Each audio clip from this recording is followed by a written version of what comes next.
ছেড়ে দেয় না। প্রত্যেকটা ধর্মে একতা, ঐকতা, ভালোবাসা, মিলন বন্ধনের কথা লিখেছে। নারায়ে তাকবীর, নারায়ে তাকবীর, নারায়ে তাকবীর। আমরা এই ভারতবর্ষের মাটিকে রক্ষা করার জন্য যদি আমাদের হিন্দু, মুসলিম, শিখ, ইসাই প্রত্যেককে রক্ত দিতে মাটি আমরা ভিজিয়ে দেব, তবু আমাদের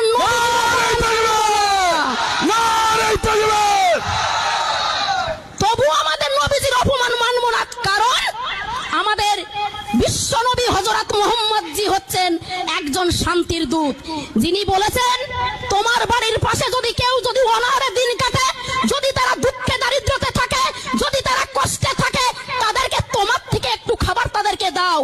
একেই বলে নবীজির আদর্শ। আমাদের নবীজি বলেছেন তোমরা সবসময়ের জন্য শান্তি সৃষ্টি করবে, অশান্তি সৃষ্টি করবে না। ইসলাম ধর্মের অর্থ মানবিকতা দেখায়। ইসলাম ধর্মের অর্থ ঐকতা হয়ে থাকে। ইসলাম ধর্মের অর্থ প্রত্যেকে একতা ঐকতা হয়ে পথ চলতে শুরু করে।